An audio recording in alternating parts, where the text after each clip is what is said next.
I'm here with Marty Hillard of Ebony Tusks, and it is my absolute pleasure to be in this installment of JT the LA Storyteller Podcast with you.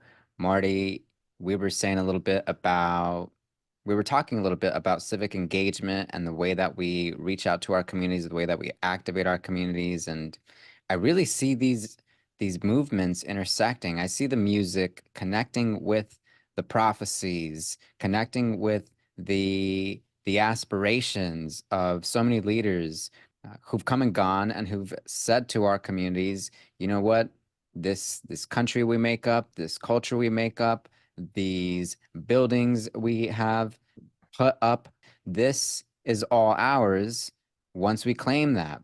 And I hear a lot of this in your music. I hear a lot of this in your rap. And so, man, I just want to let the Los Cuentos listenership know that like to speak with Marty today is a true gift because Marty's just entered his 41st year out here and he has been quite busy with family life, with a whole lot of self-care, a whole lot of personal development. And to be here today, right now, is a privilege for both of us. So, man, really, I'm excited to introduce Los Angeles and listenership on this side of town, on this side of the world, to you and your work and your voice. So thank you again for taking the time to speak with me today. Oh, absolutely, my pleasure. And just as much as I'm excited to, be introduced to your audience, to your listenership, and it's also a privilege for me just to really firmly establish, my connections on the West Coast and my love for LA and LA County.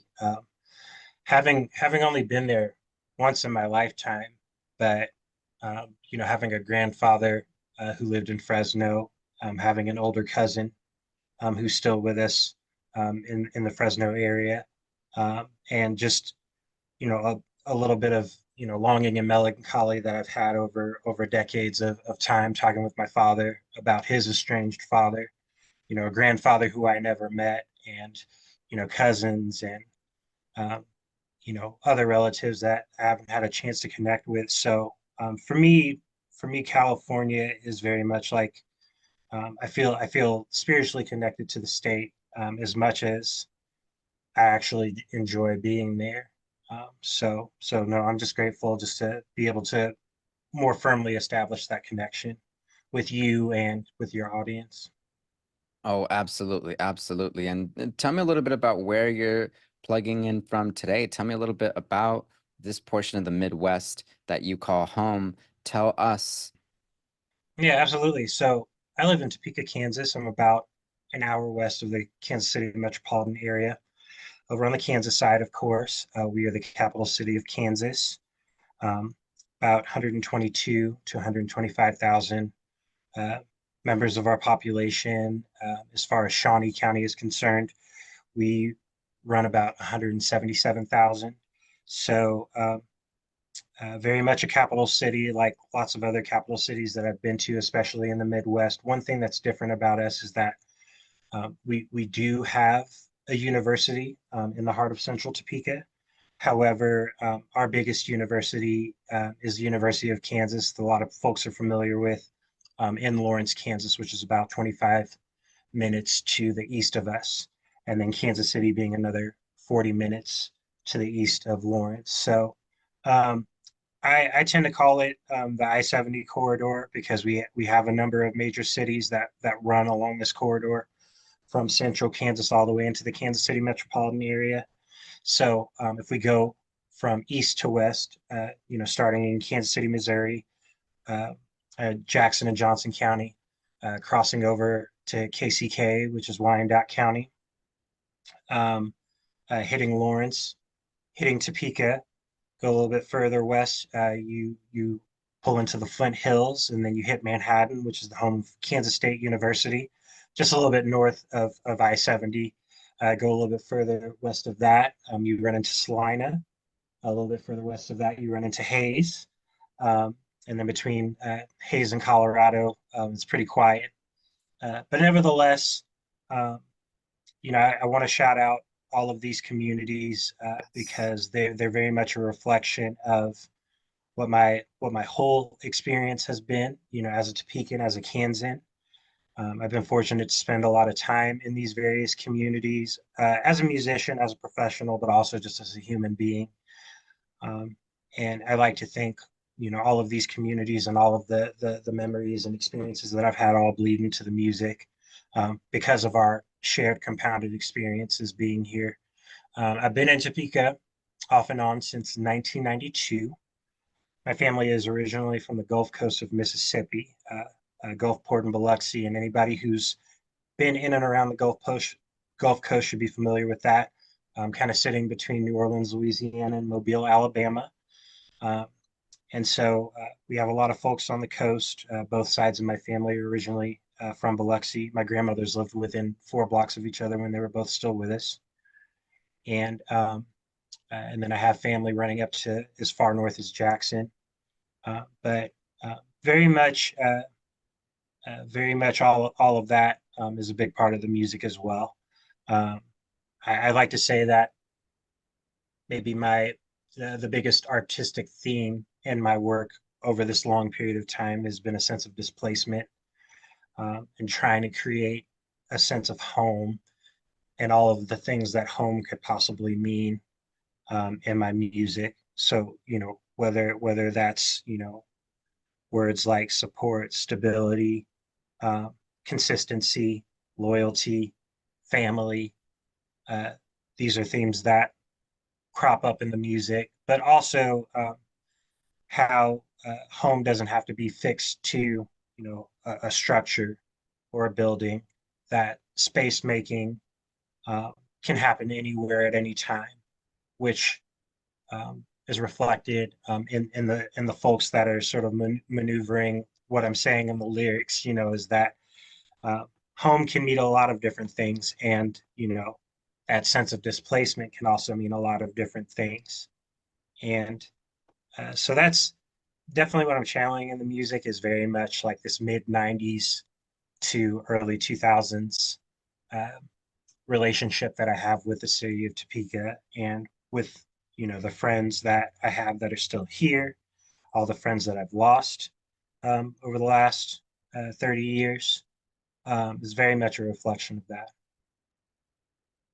Absolutely. Shout out to, as you said, the I-70 corridor and all of the communities who know this corridor, because I think I think a fundamental part of what we might call the working class experience is displacement and also a lot of navigation through so many different compartments. I mean, Mhm. you are talking to me about Topeka, but maybe there's some kind of, I don't know, state affair that you need to get to, which is all the way out in KC itself. And so there you have it.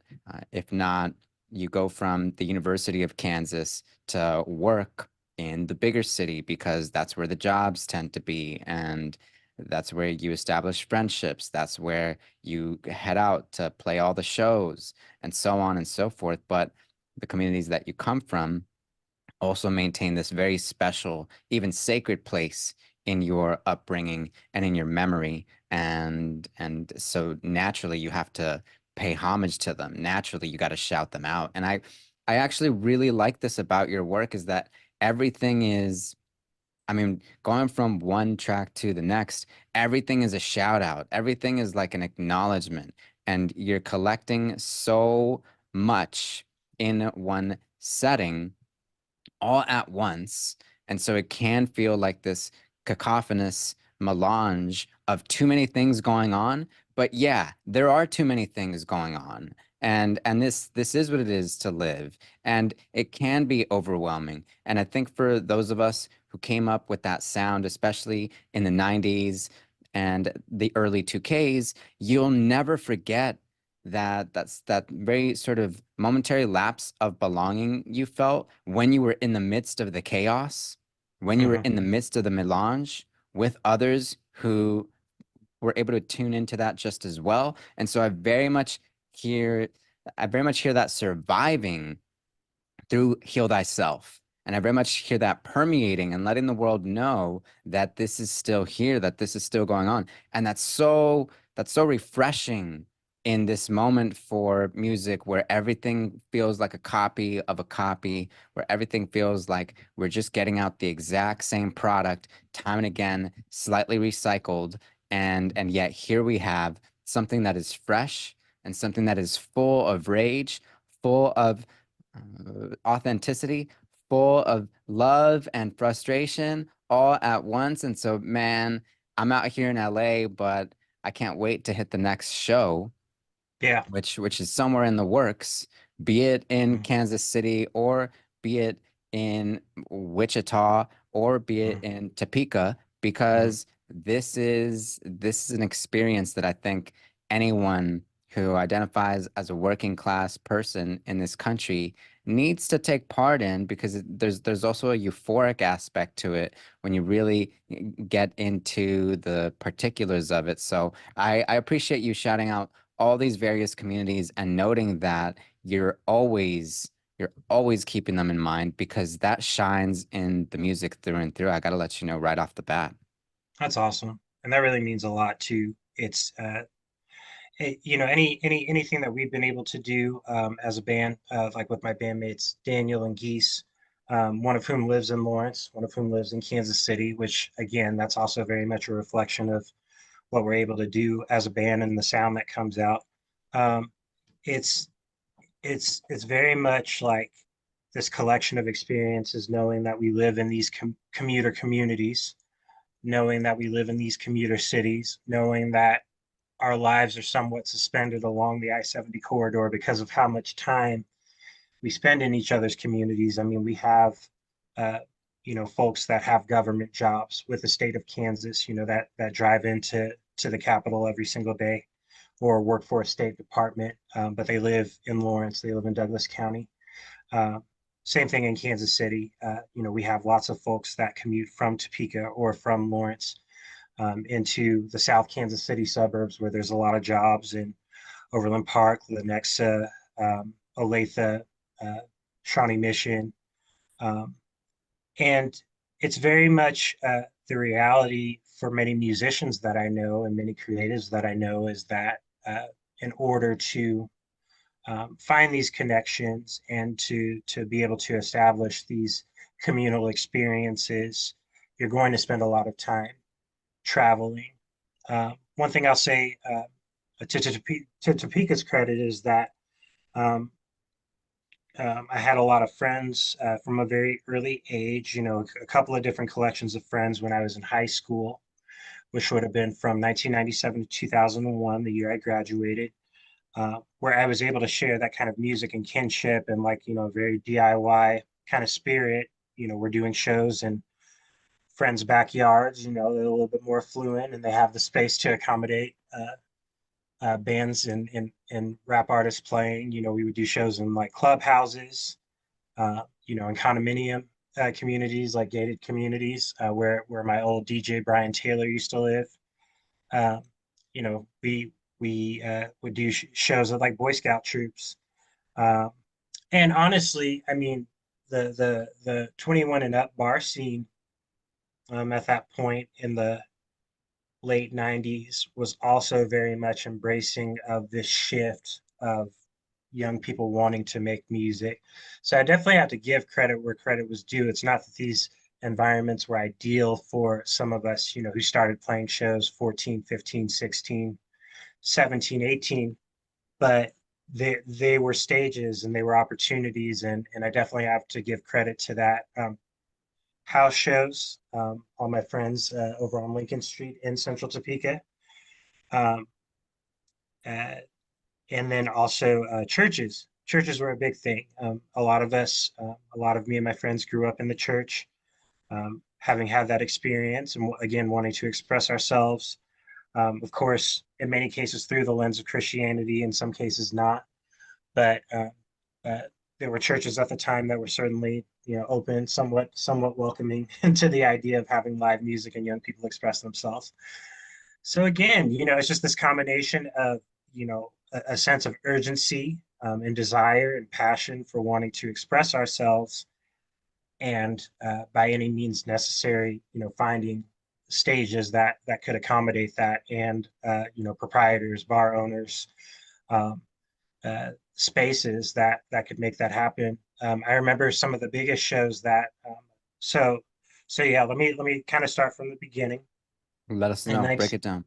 yeah, so like 1998, I would have been 15, uh, uh, and played in my first band, the original, which was kind of like a like hip hop funk, like heavy, like vaguely new metal kind of thing. I remember my DJ Brian was really an Aesop rock, and um, uh, our drummer Brian. Oh gosh, yeah, Brian Curran. Yeah, great guy. Real spiritual. Like early on, like somebody who really tapped me into wanting to maintain that independent of like what religion or uh, like he was somebody who I think reaffirmed me in a really great way that still resonates with me now. Allowed me to make an album like Heal Thyself. Somebody's influence like that. But and then our bass player Seth Todd. We had a couple of different guitarists early on. Our buddy Ricky Labrador, who was very much into new metal, Limp Bizkit, like Wes Borland was his hero. He left the band at a certain point, and then one of my best friends, who sadly passed away, at the age of 45 last April, Jeff Ensley. He was our second guitarist, possibly like my greatest like personal influence as far as music. Somebody who never told me no, somebody who always would embrace me and introduce me to lots of different cool music. But that's what we were doing. We were kind of doing like this live hip hop thing. We would enter every talent show that we had at our high school, and we had a number of them because we had lots of different student organizations that would host fundraisers and put together uh, different opportunities. So our Black Student Union, then we had our student run organization, SRO, um, the American Foreign Exchange Student Club would also have an annual battle of the bands. And so, yeah, that was something early on, like we knew to take advantage of those opportunities as they came. And that was something that we were really into. That's probably also like the first band that I played in Kansas City with.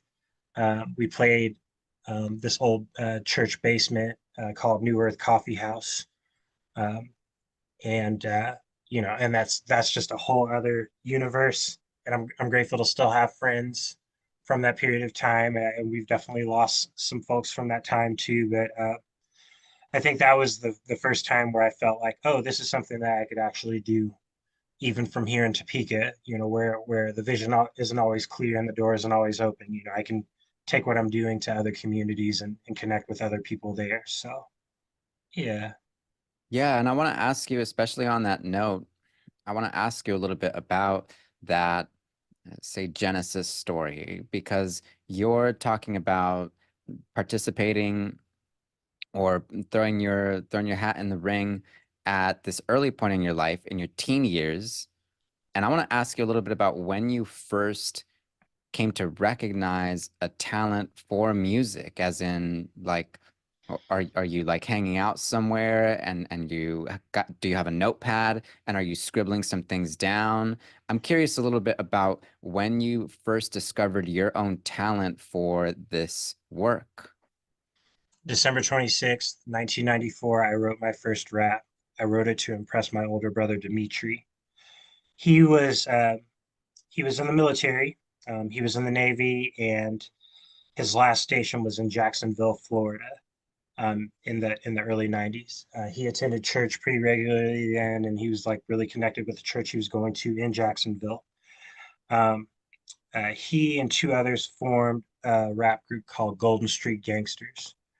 I remember him sending me a VHS of one of their performances at the church. And I mean, like, they look like a rap group. They look like a team, like a squad, head to toe. They have a bandana, big denim, like denim vest and like arms hanging out, loose baggy jeans. But it was also like, again, like on the Christian hip hop tip. So like that was, um, I mean, prior to that, uh, we were a family that enjoyed music, and my dad always had music in the house, um, and I loved music from a very early age, of course. But I think that was the first time where I realized, like, wow, like that's something I actually want to do. I would have been in middle school by then. Um, so if it was 94, I mean, I would have been in sixth grade. I would have just started sixth grade when he sent that.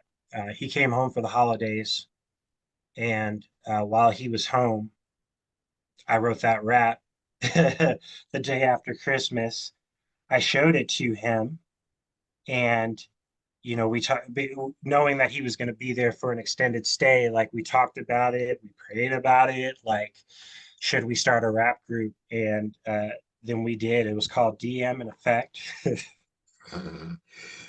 um, and so then we started having performances at local churches, um, any kind of community event. I remember us performing at like Central Park Community Center in Central Topeka, right by Robinson Middle School. That was the first time a lot of my friends in the neighborhood I grew up in were exposed to what I was doing. Because the truth is, we were going to church across town, way in South Topeka, like big multicultural, non-denominational, very Pentecostal leaning kind of church body. And so, even there was a sense of displacement because I mean, there are a number of like black churches in Central Topeka that we opted not to go to. Like, we went to this church in South Topeka, and it's been nice, even as I've gotten older, to be able to rekindle some of those relationships, with those folks, and the folks that were my age that their parents and their grandparents were going to church in Central Topeka, but I was going all the way to South Topeka, uh, and but that's really where it started for me. I mean, prior to that, I would sing in the church with my sister, and we would always rehearse, and she would tell me like, "Don't mess up the harmony, like you like focus," and she made me take it Wow. very seriously. So I mean, parallel to that, and this is a story for another time, but parallel to that, I started after DM in Effect with my brother, and after the original with my high school buddies, I started a folk project where I was playing acoustic guitar and touring the Midwest for the first time from 2000 to 2005, called the Sister Maria. I named it after my sister because, again, paying homage to her influence on my life and her want to hear me sing. Um, I kind of carry those memories with me into that project. So, yeah, it's something that, yeah, I identified it at an early age, and thankfully, uh, it was something that my parents, uh, seemed to support at an early age. I think it was much later on, after I got a little bit better, as a musician, as a composer, and a recording artist, and then also garnered a little bit of success. I think that's when it really started to click from my parents, like, oh, this actually is for real. But nevertheless, yeah, just knew it at a very early age and followed it, as long as I could, and wherever it took me. So I think that's so great. I didn't expect you to have the date on hand like that, but I got the notebook. I got the notebook with the first rap. so Here's the much deal. power to And, it. and here's the deal, right? Okay, Exhibit, Paparazzi. I used to watch that on Rap City every time it came on, and he's standing on the beach, the dysfunctional member, of the Liquid Crew, and then it's got the symphony, the orchestra in the background sitting on the beach, and it's all windy, and they're playing the string sample, and that was the song. That was the song. I mean, like lots of other music, of course, that I took in and ingested and enjoyed, but that was the first time, like hearing Exhibit's voice and what he was talking about on the song was like an epiphany to me. And that was where it was like, oh, like rap could be like this. Like rap could be something that's very sincere and deliberate and aggressive and meaningful. That's still just like one of my favorite hip hop songs. Like, yeah, it was Exhibit, um, listening to the beat nuts. So like hopping over to the other coast, really into the beat nuts, definitely into the alcoholics, even, as, as an underage person. And, but, but very quickly, because of the work I was doing with my brother, we would the Christian hip hop community was very small in this area, and so we quickly joined forces with like a good buddy of mine, Chris Kopp, uh, a good buddy of mine, Jace Jacob, who were in a duo called Subterranean Misfits. Jace's father, Lonnie, was again somebody who provided platforms, like literally provided stages for us to be able to go into central Topeka, into East Topeka, into Southeast Topeka, and perform uh, for Christian audiences and church audiences. He had all the equipment, um, and he was also very much like a revivalist, a lot like my parents were. So like uh, that was something where our families really synced up really quickly, and so yeah, it would either be a revival tent or not, but there was a stage there, and um, yeah, so we hooked up with those guys. I got a shout out my buddy Michael Graham and my buddy Jason Cohen, who were, we made up a crew called the Decipher Crew that was born out of that, and so we did a lot of stuff together, and I'm really grateful for them because I definitely remember the first time I heard Latyrix because of Jason Cohen. We were in high school, and we used to be able to carry headsets around, and I was the library proctor, so I would spend a lot of time in the library just searching music. And he was the one who put me on to Latyrix self-titled album, which is life changing. Um, Remember the first time I heard the Beneath the Surface compilation, just hanging out with those guys. Because they were also a little bit older than me, so they were the first people to like to have their own houses and like have their own apartments and stuff. So um, yeah, so Latyrix, Beneath the Surface, Freestyle Fellowship, of course, AC Alone, Book of Human Language. Golly, man. Um, I'm trying to think what else, but definitely like some of that like real foundational, fundamental, like Good Life Cafe, like uh, that's the stuff that we all seem to really connect with. On the flip side of that coin, good buddy of mine, Stick Figure, like one of my best friends to this day, John Westbrook Jr. He lives in Texas now, um, but he's gone on to have like a really incredible like storied underground career as a hip hop artist.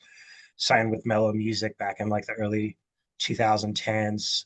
Put out an album with L'Orange called "The City Under the City," which is incredible. Central Standard Time uh, with Mellow Music. Put out tons of independent music with Conductor Williams, who we knew him as D Will out of Kansas City for many years, but everybody knows him as Conductor Williams now. But so like Stick and I, uh, living on opposite ends of like the same block for a while. We made a lot of music together too, and he was very much like a more like East Coast influence artist at the time. So at that point, that's going to be like Cannabis. Um, that's going to be Capone and Noriega. That's going to be like Cameron and his whole movement with the Diplomats. That's going to be Beanie Siegel, State Property, Freeway. God, like, I mean, Philly, especially like battle artists, had me in a chokehold for a while.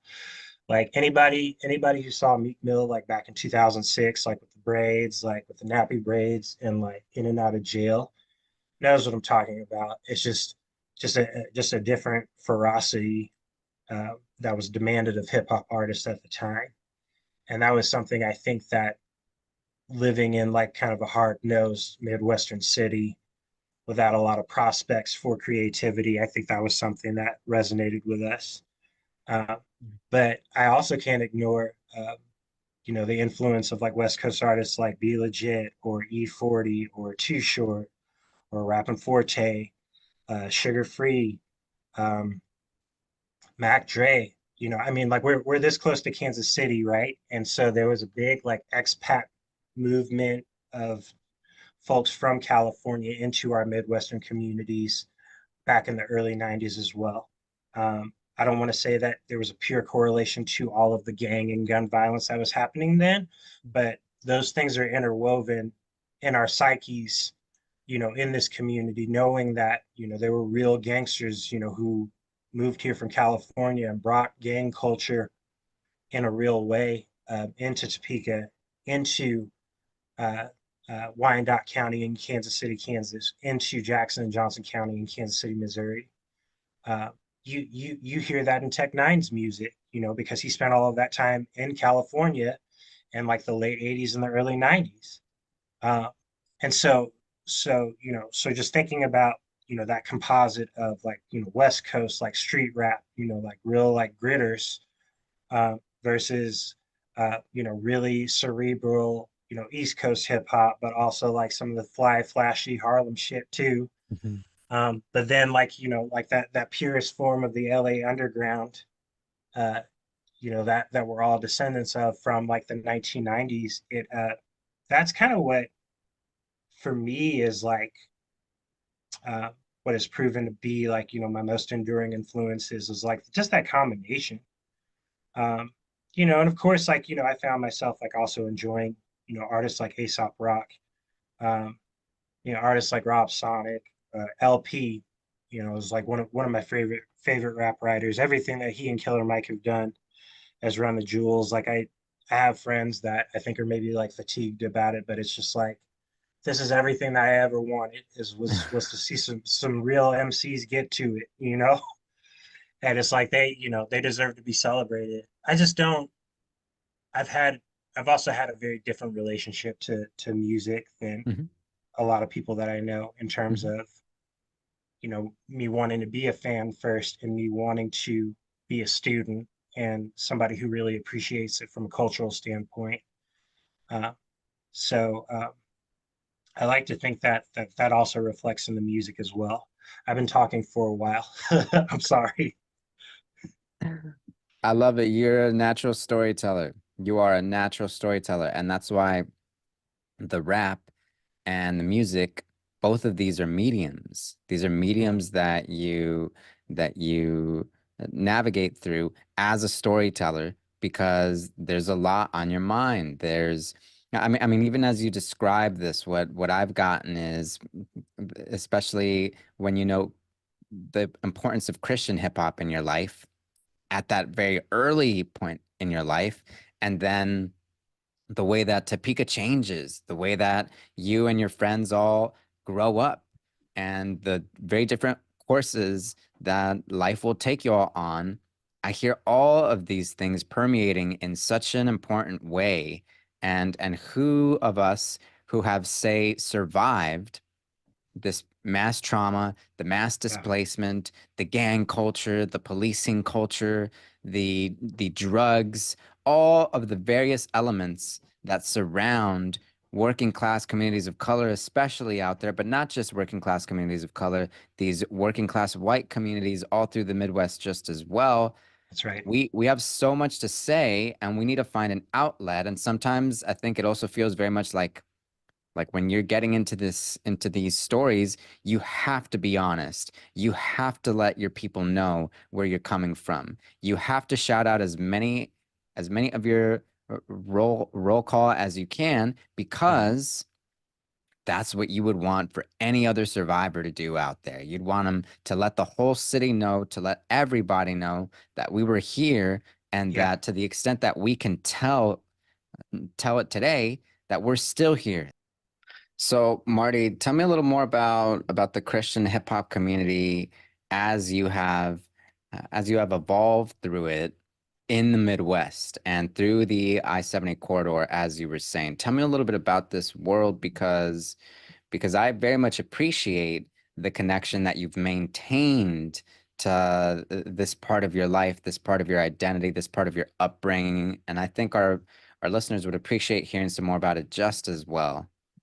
Yeah, absolutely. I think what's interesting in particular is that, I mean, there was definitely a significant period of time where I was maybe like trying to run away from having that history or trying to distance myself from it, trying to recontextualize my work and like what I was doing, as a hip hop artist through like a different lens. But um, no, I feel like I've got a healthy relationship and understanding historically of like what that's meant to me. And uh, I had mentioned the Decipher crew. I know that we went to see um, Nashville recording artist Grits years ago, They've been in the game for over 30 years. Former Goatee Record signees, so that would be like Toby McKeon of DC Talk, his label.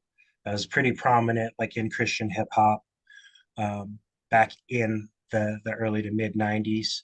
So a big fan of like their first two albums, and I still love them. Like Factors of the Seven, I think that came out in 1997, where they introduced a lot of folks to notaverbs, and also made that West Coast connection back to like Tunnel Rats, back to LPG and those artists through that album.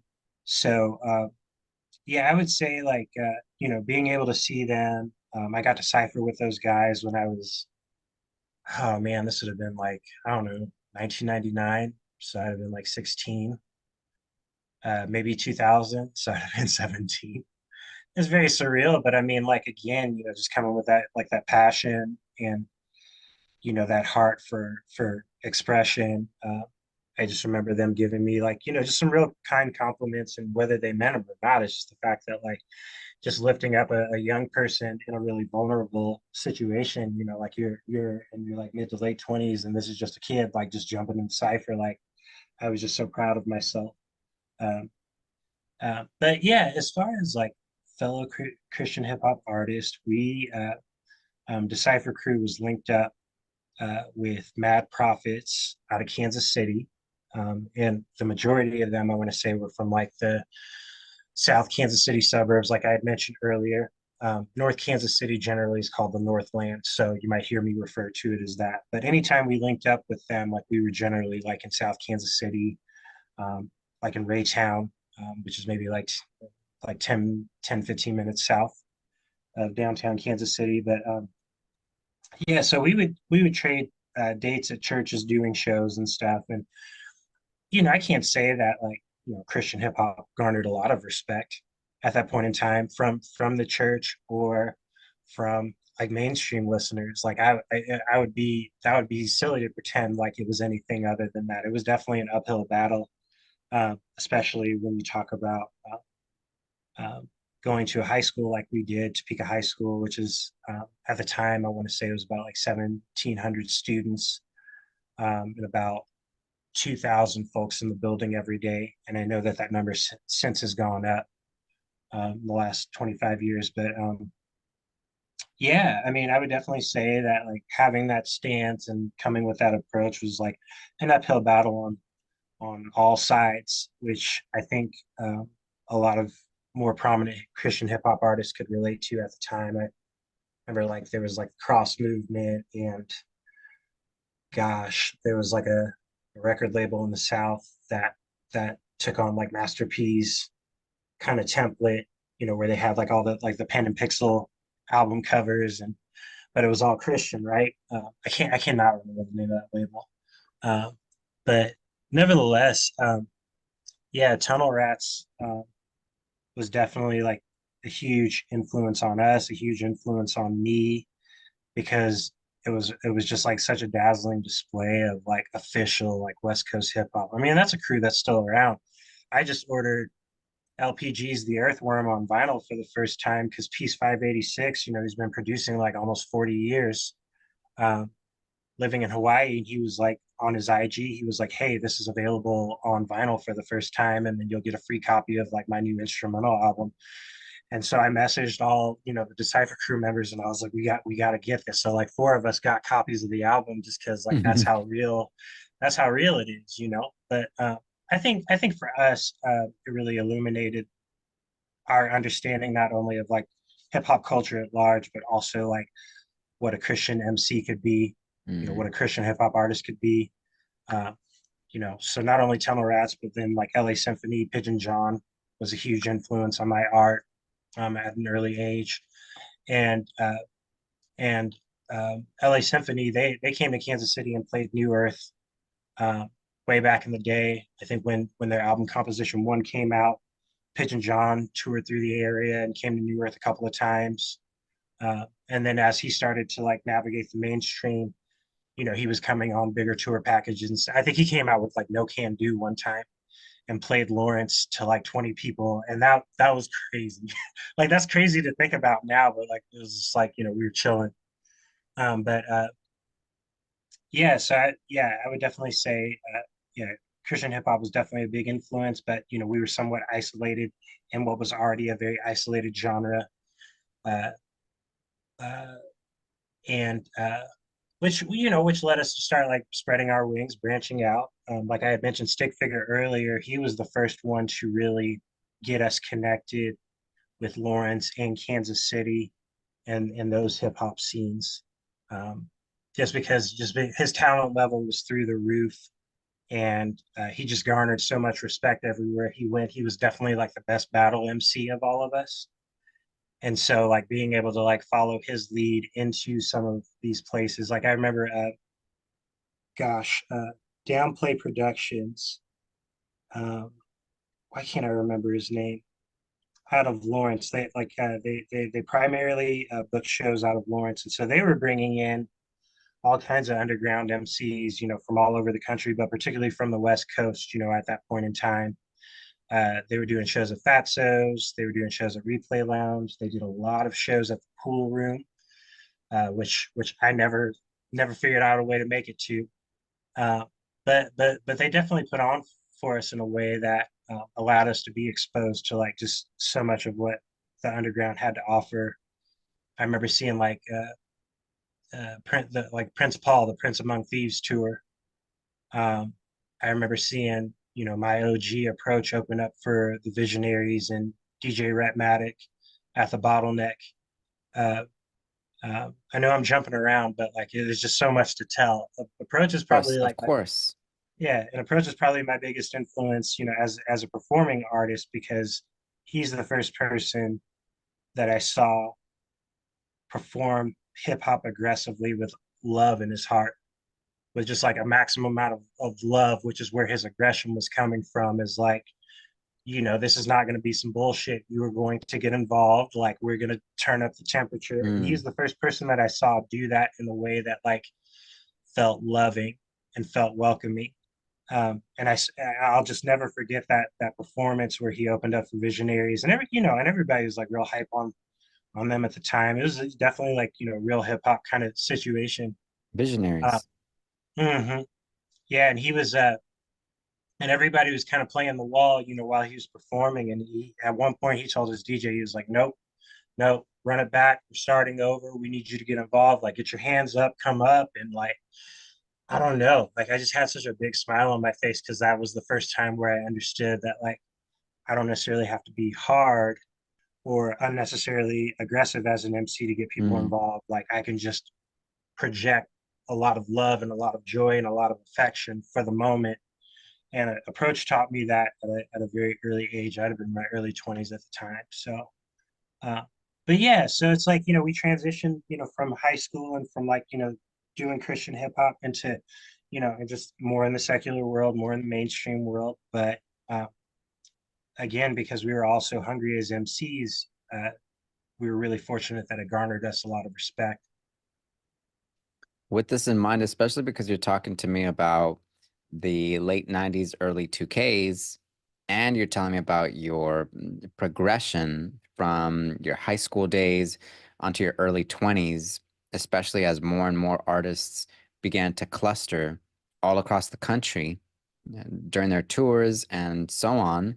I have to ask you about the reception of 8 Mile as a film in your community and through your networks, because I think especially when you're talking to me about actually jumping into a cipher with like a bunch of older, more experienced, seasoned cats, like that in and of itself, I think has to be one of the proudest moments for a young person to be able to reflect back on, because I mean there's nothing more elemental than jumping into a circle of these strangers slash friends slash members of the community and spitting alongside them, telling a story, making your contribution to the noise, to the rhythm, to the spiritual aspect of that coming together. And so Well, for me, part of the legacy of 8 Mile is its recognition of the cipher, its constant positioning of the cipher as such a fundamental aspect of especially Mhm. that grungy hip hop scene through the 90s and into the early 2Ks. So I have to ask you a little bit about what that was like for you all over on your side of Topeka and the I-70 corridors. Absolutely. That's a great question. Only because like it brings back so many memories. Um, and I think for us, like the concept, the idea of the cipher predated 8 Mile by quite a bit of time because I remember again in high school with Stick Figure, because of the caliber of MC he was, even when we were in high school, we used to have what was called Freestyle Fridays. This was before 106 in Park. This is when like Rap City was still on, you know? And so along Western Avenue, the Western Avenue entrance and exit to Topeka High School, there was like a big tree and a number of benches that you could sit at. Um, and after school on Fridays, we would all get under those trees, and uh, anybody who wanted to battle could get it. And there were kids who came from Highland Park. There were kids who came from Topeka West, who came from other parts of the city because they knew that we were getting down like that, and they were battling stick. So for us, I mean, as far as experiencing hip hop, like I mean, the cipher was like the earliest example of what it meant to like express ourselves, especially like once we got into like the larger hip hop communities like in Lawrence and Kansas City at the time. I mean, like you know if you ever wanted to get on stage, like you weren't going to be able to get on stage until you got in cipher. um, if you wanted to participate in a rap battle, like you would not be able to sign up for that battle until you were in a cipher off stage. And I mean, that was also at a time where like DJs were spinning, all, just hot plates at the time, all the instrumentals that a lot of us could really get busy on, And so, in between traveling acts, touring acts, the DJ would, go for like 20 minutes and it would just be like two or three ciphers happening all at once, and you would just sort of navigate like in a very literal sense, go from cipher to cipher to see who was like really getting busy and like making noise. So for us, like um, our experience with 8 Mile was more like a reflection of something that we already knew and understood quite well, and also like reaffirmed our experience as like Midwest MCs who really did it because we loved it. And back when kids thought uh, our peers thought it was like really corny to like stand around on the corner and like rap with your friends. It just reaffirmed and validated a lot of our earliest experiences, and that was really cool. I think it tells the story of Detroit through a really interesting lens. Um, it's very much like the Detroit that it was depicting at the time is very much a reflection of what lots of Midwestern American cities that saw uh, their manufacturing and their processing plants go away, that saw these jobs and opportunities go away, that saw these hollowed out buildings, that saw crumbling infrastructure, that saw uh, just a really lethargic civic attitude. And so for us, I mean, it was like wow, like somebody's finally telling our story. I mean, for all the Nellies of the world, being from St. Louis, or like the Cuckoo Cows from Milwaukee, or the Bone Thugs and Harmony from Cleveland. Like, um, I think that was the first one that really captured what like uh, post mid-century America was like in the Midwest for a lot of folks prior to the 21st century. And uh, I think it was more just like more than anything, we just appreciated it. I think we just appreciated Eminem, appreciated D12. I mean, long live Proof. Like Mackay Pfeiffer's depiction of Proof in that in that movie is like that's more of our stories than the Eminem. Yeah. Yeah. Obviously we have a lot of dope MCs, legendary MCs that no one's ever heard of, and folks that some people have heard of, but like for a lot of us, I mean, more of us are Mackay than, or I'm sorry, more of us are Proof than we are of them. And so in that way, it was also really validating to see somebody who was just like, I believe in you. I support you this much. I'm here for you. I'm rocking with you. I'm making sure people know who you are before they even know who I am. And I think that was a big part of it as well that we all appreciated in the Midwest. Definitely like up the cipher energy for a little while, but it was something that we were already doing. It was something that was already happening in our cities and communities. So it was really cool to just see it on a big screen like that.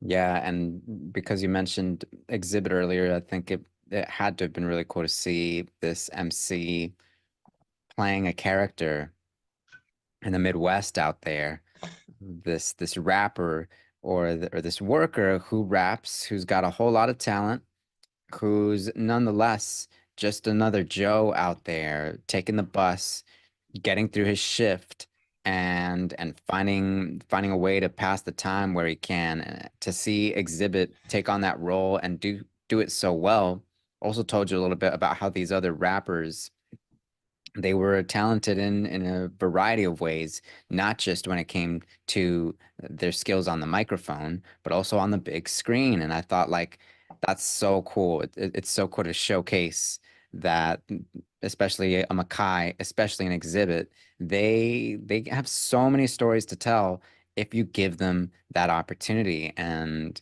at least here on the West Coast, it was kind of around the time of training day Yeah. as well with Denzel Washington.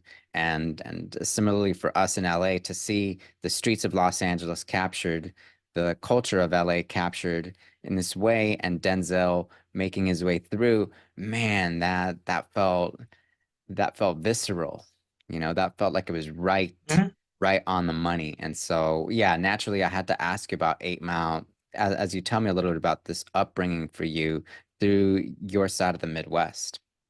Oh yeah, absolutely. I mean, yeah, uh, just neglect is um, something that something that definitely resonated with all of us. I mean, like a lot of us who live on river cities um, here in the Midwest are all too familiar with like sides of town that fall under duress and neglect. Uh, I think we're also very fortunate that in the Midwest that uh, there was a point in time where it was very clear that uh, everybody's disposable income is shrinking, and I think a lot of like civic leaders and civic organizations have made a very concerted effort in creating like not only civic engagement but civic pride in their communities. So we've seen lots of really great things happen in Lincoln and Omaha, Nebraska. We've seen really cool things happen in Des Moines, Iowa. I mean, I have friends there who refer to their city as very much an island, the biggest city in Iowa, and nevertheless, because it's in the heart of everything, it also means that it's a little bit isolated from like the rest of the Midwest too. Um, but we've seen a lot of cities opt to turn inward because the truth of the matter is if they don't, those cities will disappear. Um, that those ways of life and those traditions will disappear. And so I feel like everybody, especially in the last like 20 years, has made a concerted effort to create not only more stable economies, but more accessibility. Uh, uh, obviously lots of rebrands for a lot of these Midwest cities as well. Mm. The reality is, I mean, so much of it like uh, cycles around what corporate entities have also like decided to invest in your communities. So, we have a Mars plant. Frito-Lay and Goodyear have been here for years. Um, gosh, we've got 5 Walmarts in town, which I think a lot of people would say is very excessive, but it also, um, helps with regards to accessibility for folks who aren't in a position to get from, 29th in California on the southeast side of town, all the way out west uh, to 17th and Wanamaker. Um, so it's like, as we see one part of our of our civic identity, of our collective memory, start to fade. Um, there's lots of new things that begin all of the time, right or wrong, good or bad. There's always something happening, at least changing from a visual standpoint. Mm. As I get older, I realize, the truth that, not much materially or even spiritually changes in, you know, even over 75 or 100 years. I mean, we've had so many different technological advances that we're able to reap the benefits of.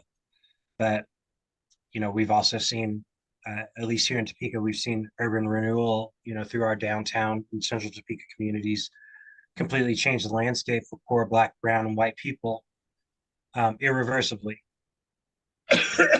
And there have been a lot of solutions put forth about, what can we do to, what leverage do we have to bring some of these communities back to their former prominence? How can we create more opportunities for people in these communities to be more self-sufficient and to have more access to the things they want and need?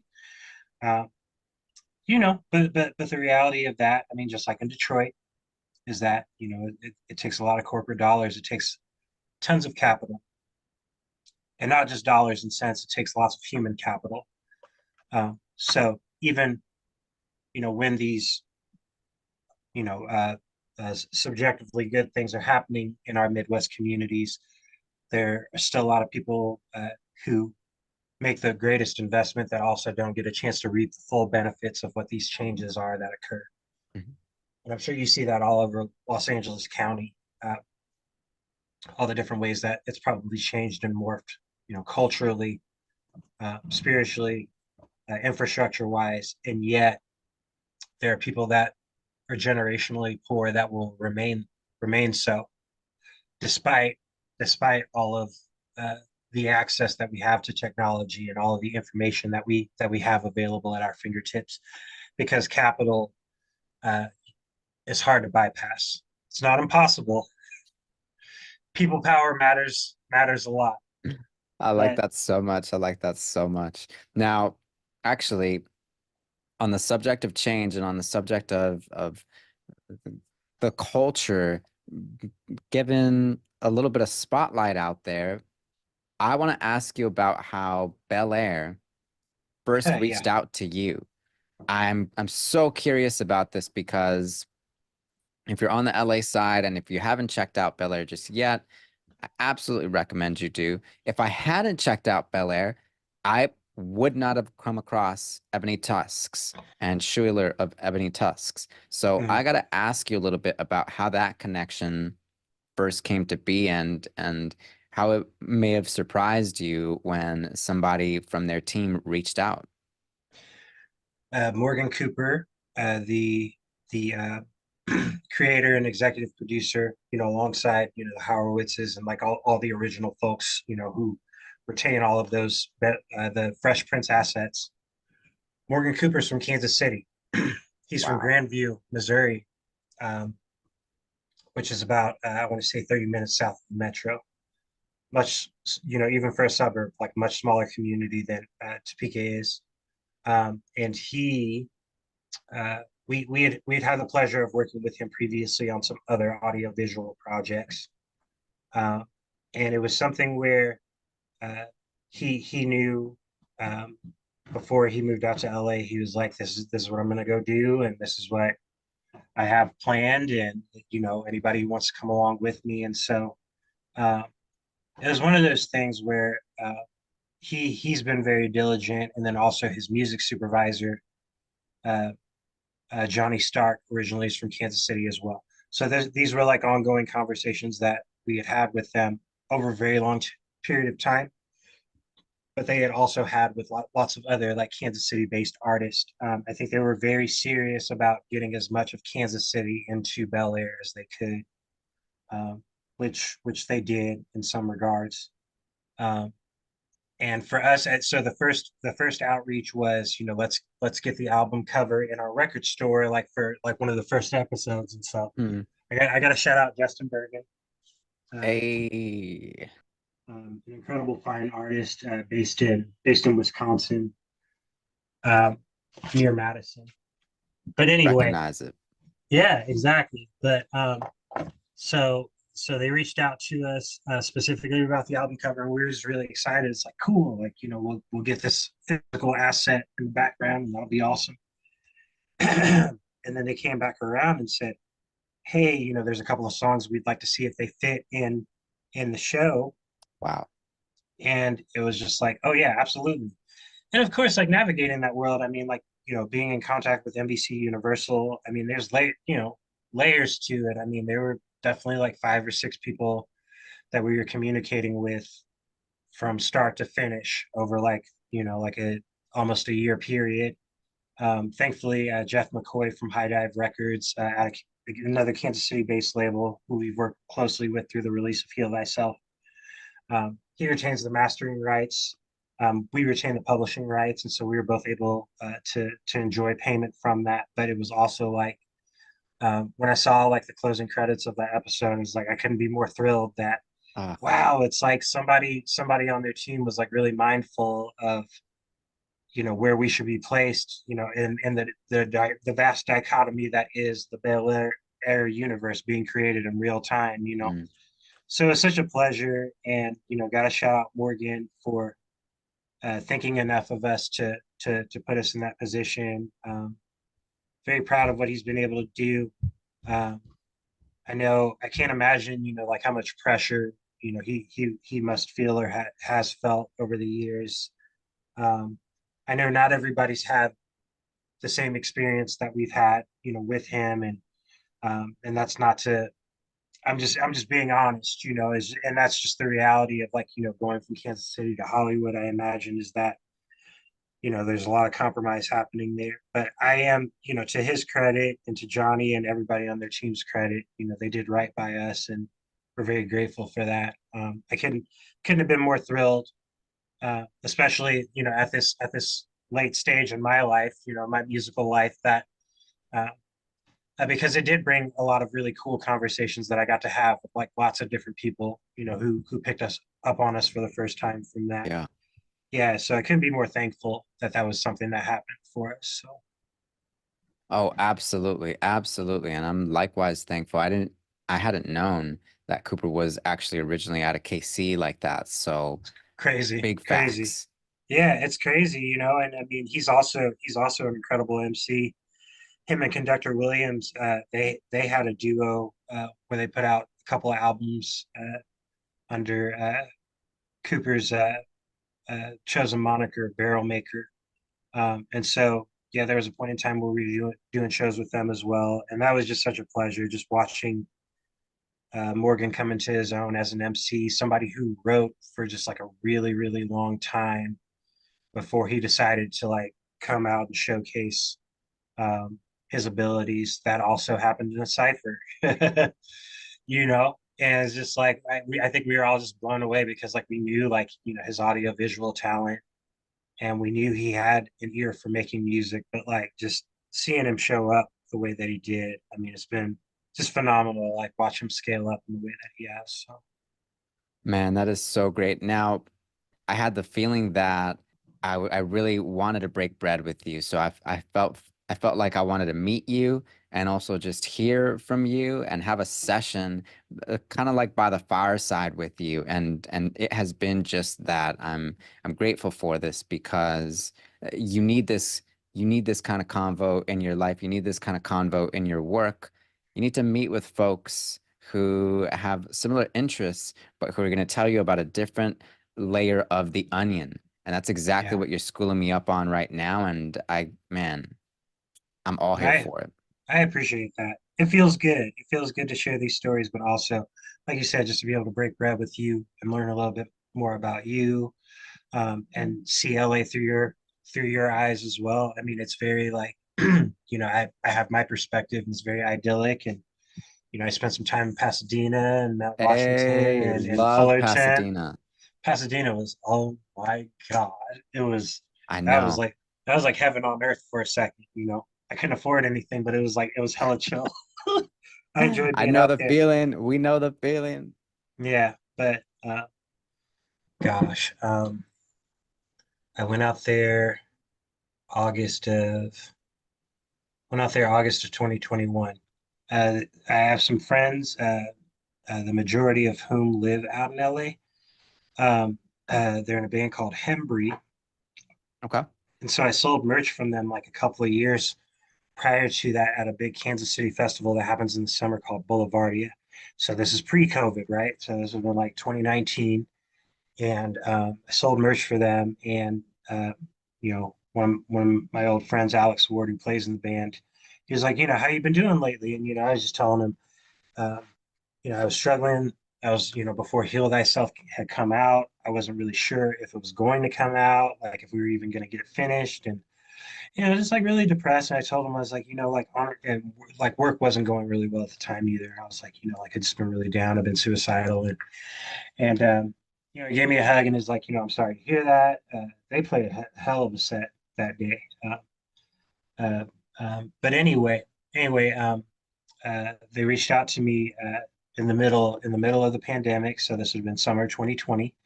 Isaac Flynn, lead singer of that band, reached out to me and was like, "Hey, like, I got a song I think it would be perfect on."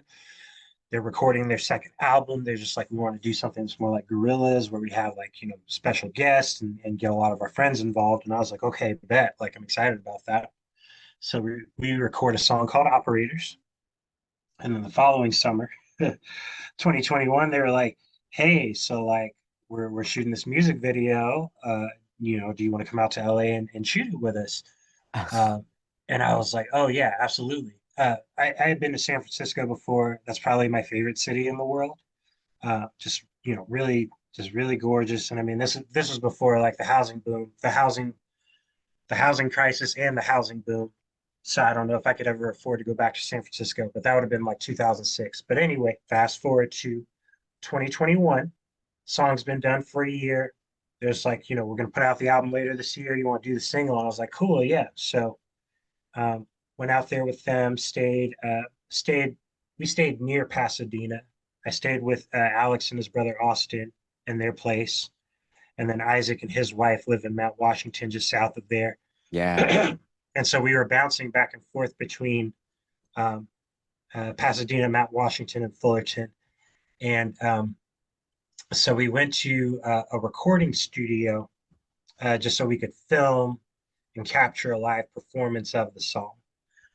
And the sax player, I want to say his name is Warren Wong. Um, and um, his handle on IG is War Dog with two G's. Right on. Anyway, he was heading back out to like Arcadia, and he was like, "Yo, like I can give you a ride to Pasadena on the way," just because I wanted to take a day for myself, and he dropped me off in Pasadena, and I was just like, the weather couldn't have been better, just really mild, really beautiful. Of uh, Folks like us in the Midwest, I mean, like we're easily impressed, so I had to go to H&M.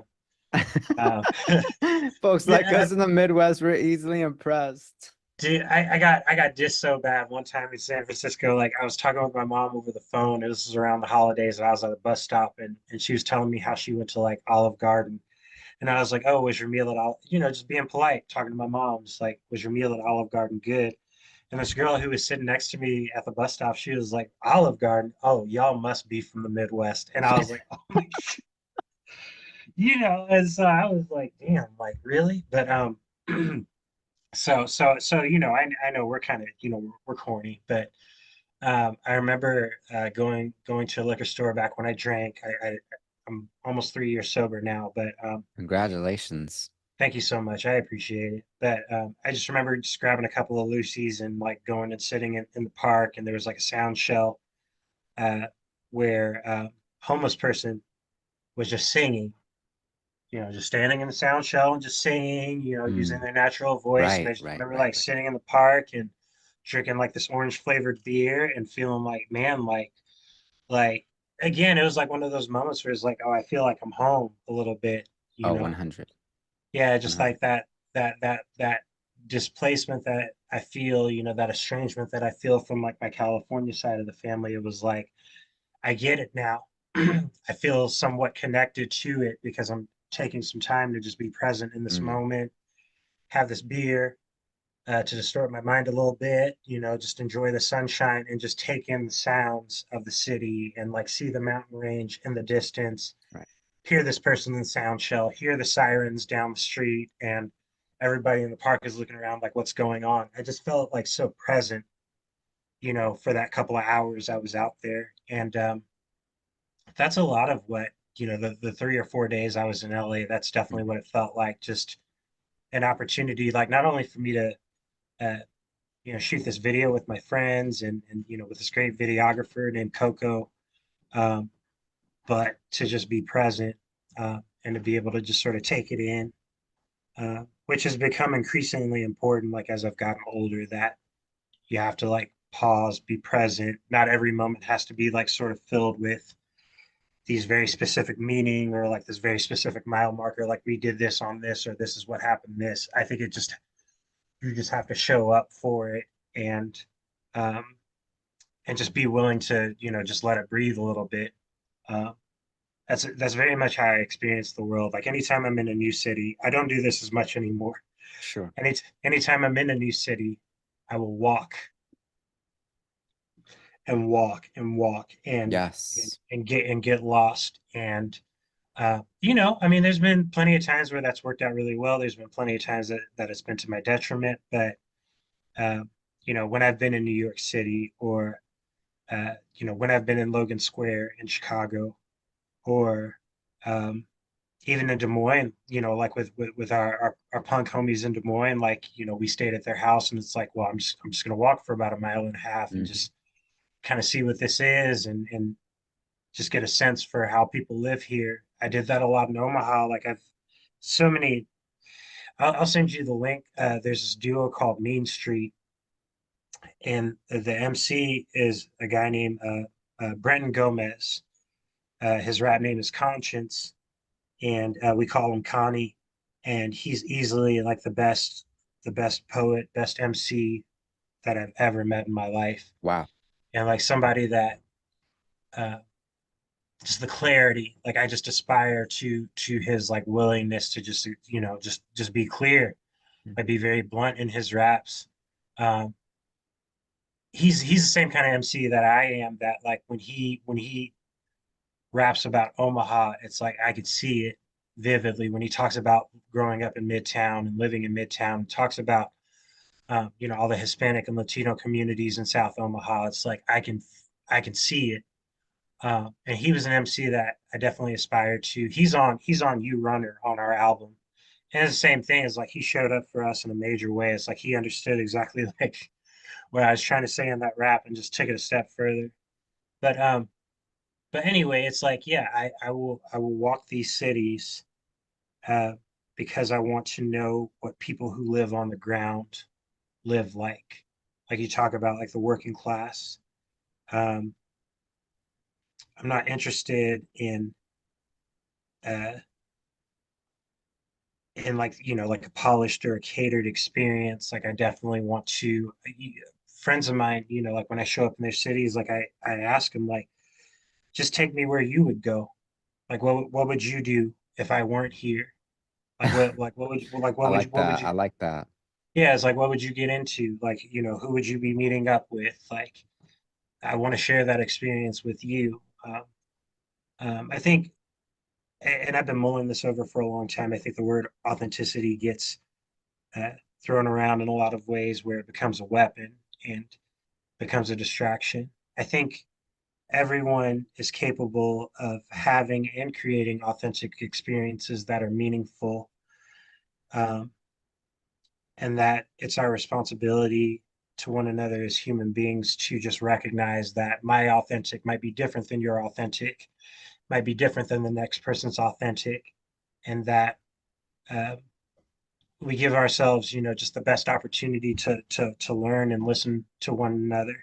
It's very easy to say like, oh, like pull me up to like dude's house, where he's making tacos, on a Blackstone, like because I want an authentic experience, and it is right, but it's only one kind of authentic experience, and we're robbing ourselves of a more immersive experience Mm, in our own humanity and the humanity of others when we sort of like let social media and the internet dictate what's authentic, what's not, what's real, what's not. We've already spent a lot of time doing that in our own respective music scenes mm, over the last 30 years, talking about who's real and who's not, and who mm, deserves it and who doesn't.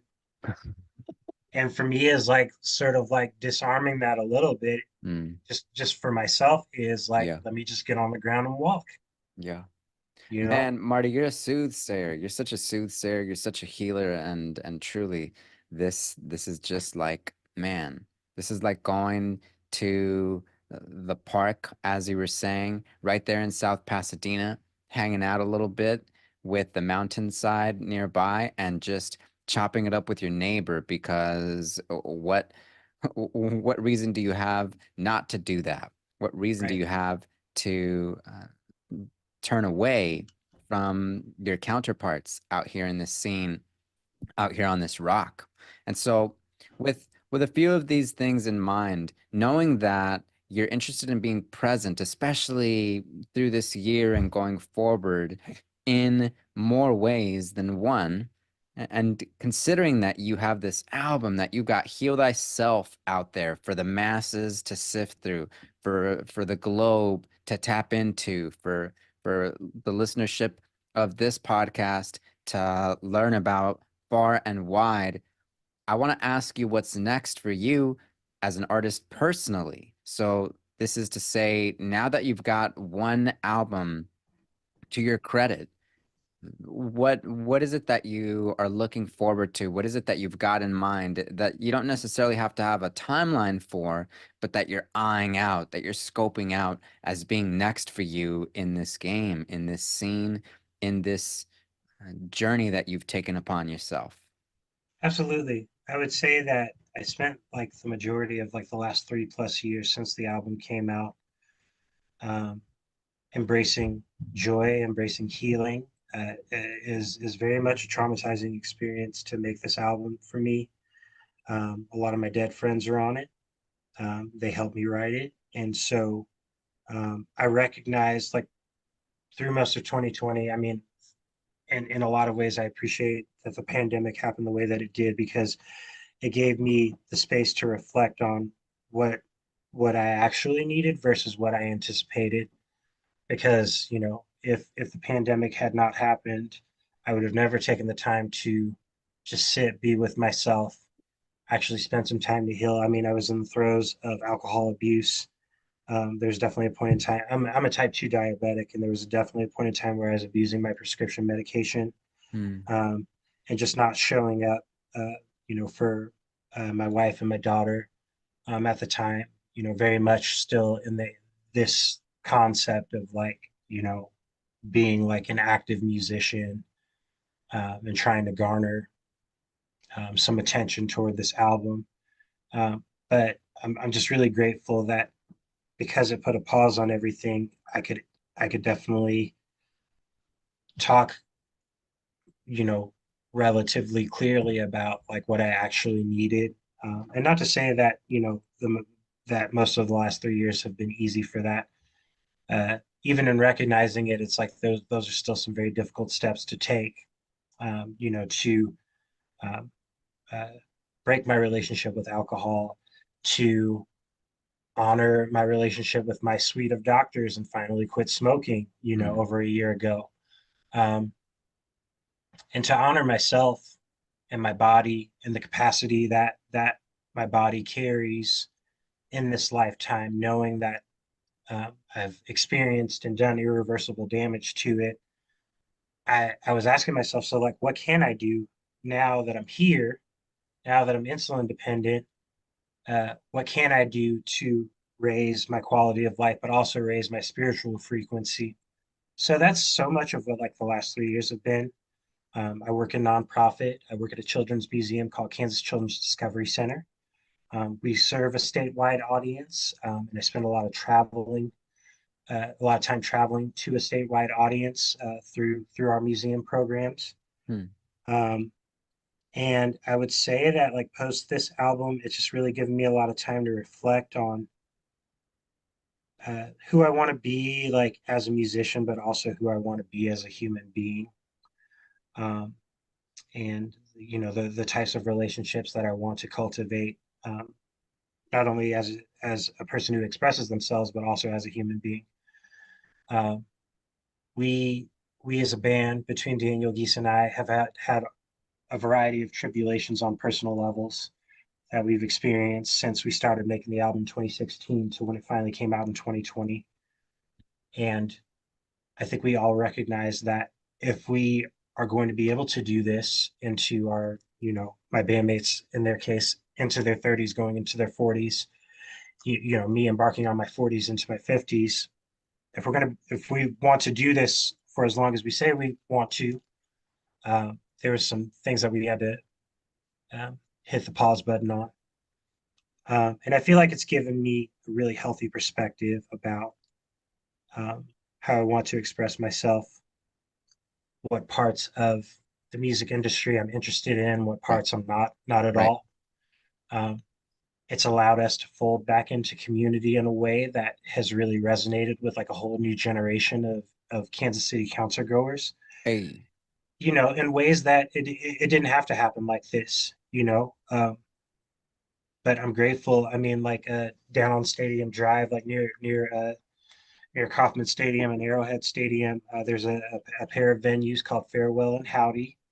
Um, and a lot of like my old friend Aaron Rhodes, I've watched him grow up from when, starting when I was his age, starting from like when he was like 15, 16, 17, like going and covering live local music in the Kansas City area to uh, you know, being, a spearhead for a lot of what's happening. So he helps book shows at those two venues. But between him and all the people that operate these DIY venues, it's been so cool to see what they've been able to cultivate for Kansas City and like prop them up in a way that like this is where bands come to play from all over the country. This is where all the hardcore bands come and play. This is where all the punk bands come and play.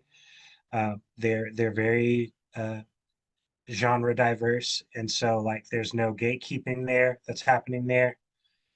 It's a safe community, and it's been crazy like for us the last couple of years. As shows have begun to materialize post COVID, post lockdown rather, that a lot of those kids have really embraced us, which feels really good because it's like uh, so much of where we're at sonically and what we're trying to do isn't about trying to fit into anything or trying to subscribe to anything or point anybody in the direction of anything. I mean, obviously, it would be silly for me to be like, oh, like, we just came up with this on our own. Like, yeah, noise rap is like a huge influence on us. But I've always said, like, in the same way that, like, an artist like Blackie or Clipping, or even a Death Grips might be an influence on us. I mean, I grew up listening to Public Enemy. I grew up listening to Beastie Boys. We all grew up with Rage Against the Machine. Chuck Deftones is D's one of on the the album. exactly. And it's like this, it's like not only was I trying to capture sonically all of these different references over, across like, 25 years of music, but also like I'm trying to put you in like the early 90s. I'm trying to put you in early 90s Central Topeka, like when this stuff was going down.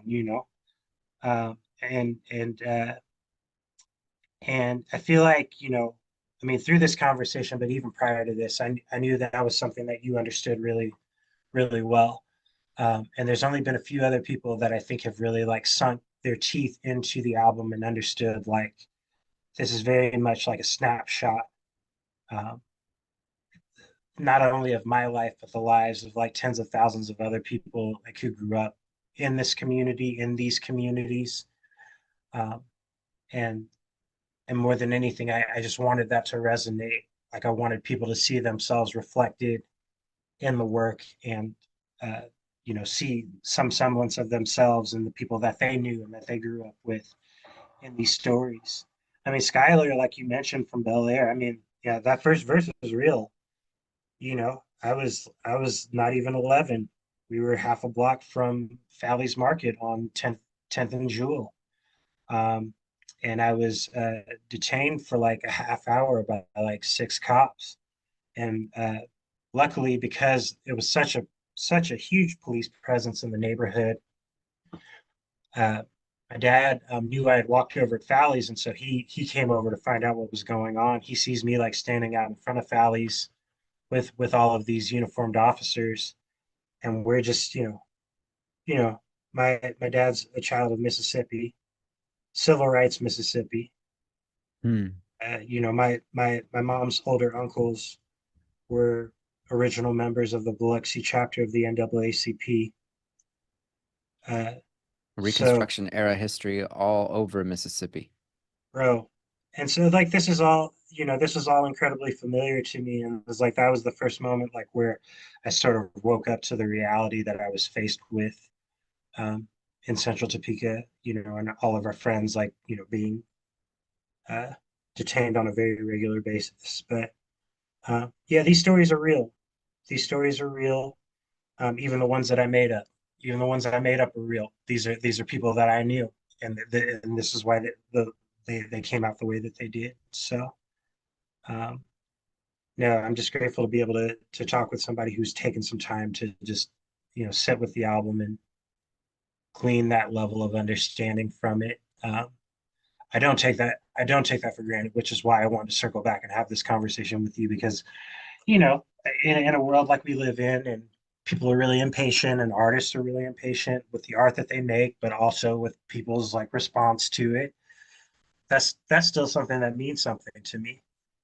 Anybody who's like spent some real time with it, like that still means something. I'll never not appreciate like somebody just taking time with it. Um, I got all kinds of Easter eggs on the album I've never talked about, For so sure. yeah. For sure. It's interesting because what I realize through your telling of it is that actually there's still more to recover from the album. That is to say, especially when you mentioned the Easter eggs, for example, when you school me about Cooper coming out of Kansas City, now being in Mm, LA with Bel Air and so on, there's actually still more to get across about this album. And so I can see that far more after speaking with you because even as I revisited the album over this past weekend, I realized, wow, there are parts to this that I'm just tapping into. I hadn't noticed your particular placement of a pace on the album until earlier, when I go from the vibe on Chuck D's and then there's like a shift over at Heir Apparent. There's a mm, whole situation there. I realize, oh, there's a reason that we pause in this way, that we introduce a violin into the sound, because mm, it's not to be categorized, it's not to be uh, pigeonholed in simply one direction. It's actually going to surprise you a little bit because why shouldn't it? That's why this album took so long to produce. And so naturally, it's going to take some time for the listener to truly come to terms with just as well.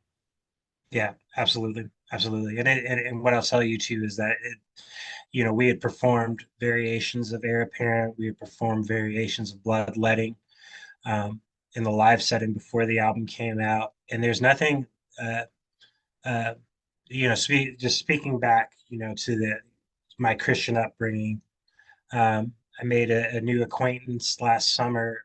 Our label hosted a 10th anniversary party, so a lot of us on the label were able to come together and play like a couple of sold out nights in Kansas City at a place called Record Bar, another incredible establishment. Um, and I made a new acquaintance, a young woman named Neva, who came up to me afterwards um, and said, like, I've just never experienced anything like that before, like in a rock club. And I talked to her a little bit about it and was like, what do you mean? And like, we continued that conversation on IG, and she was like, I just felt like there were like some real like sincere elements of worship happening.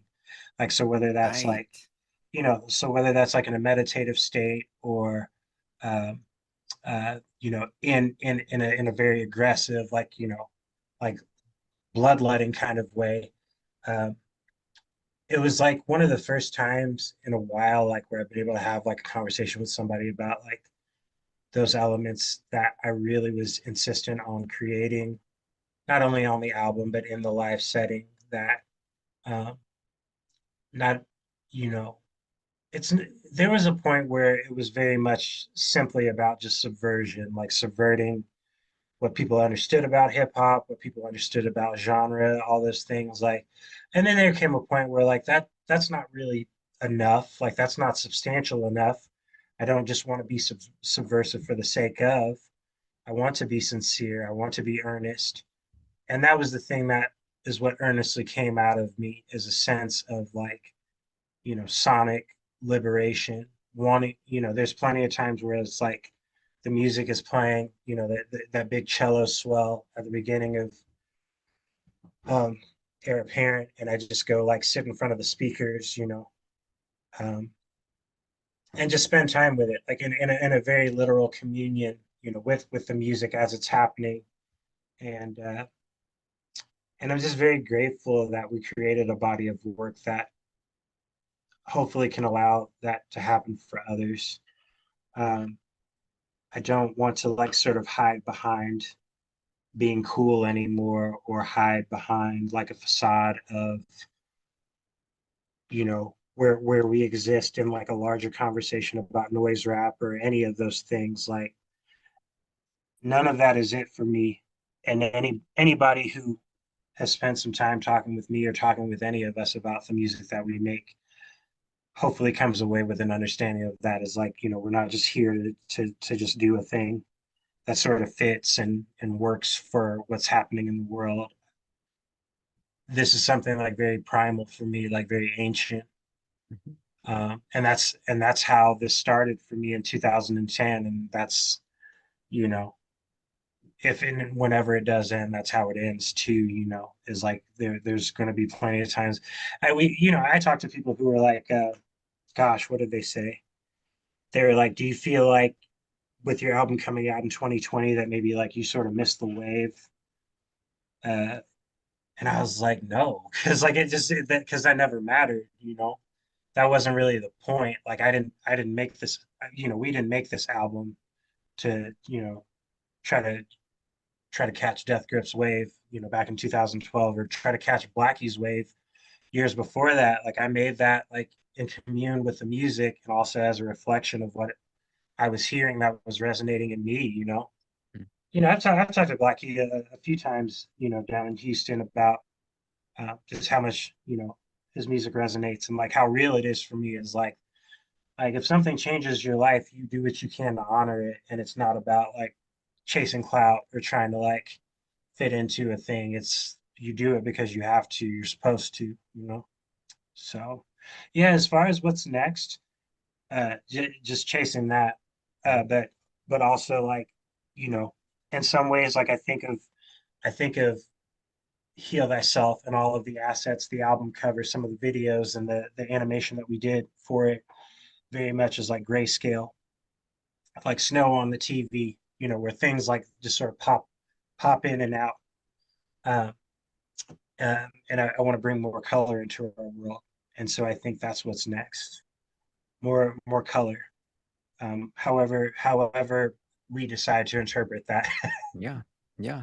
Man, that is so much fun, and I'm so proud of you on behalf of our communities from Los Angeles out to Topeka. I have to let you know that for you to put this down with us in mind, with the history of hip hop and the history of the intersections between hip hop and not just Christianity, but urban living and urban survival in, Mm-hmm, as you were saying earlier, post-century America, to mm-hmm, know that you have kept in mind the way that our communities have persevered and the way that our communities can be memorialized through this medium, that I have to let you know is a standing achievement, is something that you should absolutely be taking all this time to keep sifting through and to keep uh, sharing anecdotes about, because all of us out here, those of us who may doubt our stories, those of us who may doubt our talents, those of us who may doubt the relevance of our experiences in these big cities that wash away so much on a Mhm. daily basis and pretend as though it's not there, as though it was never there, we can see Heal Thyself and note that actually we can tell these stories in such a way that stand the test of time and that others will see wherever they might be because this sound and this movement and the passion for the perseverance of these things is unmistakable on the album and in your work and in your ongoing telling of how these things came to be. So I want to let you know that absolutely I completely recommend Heal Thyself to the Los Cuentos listenership, to anybody in Los Angeles who came up listening to these jams in the 90s, especially Mhm. to anybody who's interested in learning about the 90s, because it seems like such a standalone era. By all means, check out Heal Thyself, check out Ebony Tusks, check out their YouTube channel, see a little bit about what they've put together so far, and let it be heard, let it be known that this album is on the map for all of us, be it in LA or New York or Topeka. And I see it, I hear it. I have to let the city know 100%, Marty. That's amazing. Yeah, no, yeah, and it's my great pleasure and great honor. And the truth is that um, even just coming to terms with the idea that maybe um, you know we live in a world where it would just be impossible to create the kind of critical mass where everybody could hear it. It's like obviously like in an ideal world, I would love for everybody to hear this and like to take their time with it. Um, but I just have to say, like, just what a treat it is for you to have reached out so long ago and spent so much time with the album and um, allowing it to resonate in you. That's something I'll never get over. I'll never stop appreciating. So JT, just thank you for this time. I'm so excited to watch you continue to engage, with the communities and the neighborhoods that you serve and live alongside in Los Angeles. I think that's the coolest part too, is that your platform is not um, um, your platform. There's just like a coalescing of just so many elements and so many things that I think speak to what culture really is in real time. Um, and that's something that you can't put a price tag on. That's Hey, something that people don't always identify with because people are used to seeing things that are fake and facades, and that's only going to get worse. Um, as far as the internet is concerned, but there are so many people who just long for real connections and real humanity. And that's what comes through in what you do. So just thank you for this space and this time, just allowing me to share a little bit of mine. It's real cool. oh, it's been my pleasure. It's been my honor. And I got to let you know too, Marty, that this is the first of more combos between us because I've just Yeah. had such an excellent time hearing your voice and being there with you, even if only at a glance through Topeka, through Wichita, through KC, through the whole Midwest as you've come to see it. And by all means, I got to let you know that when you make your way across LA and California again, including that SF side, you've got a pal in me. I will 100% invite you to eat some, to uh, drink some, to chill Mhm. some with our community, with these neighborhoods, because we know that you honor them just the same on your end of things, Marty. So really, man, That's right. what's going on with you for the rest of the evening? For the rest of the evening, so my daughter decided they wanted to have their hair straightened for the first time. And so mom's going to help them with that, which is hilarious. Um, we'll see how that goes. Just for the rest of the evening, just getting ready for spring break at the Children's Museum. Mhm. Uh, we got lots of great programming to come, and I think I'll do a little bit of reading. I don't read nearly as often as I would like to, but I think I'm gonna sit down and read a little bit. And Mhm. life is happening. Life is happening. I really enjoy it now.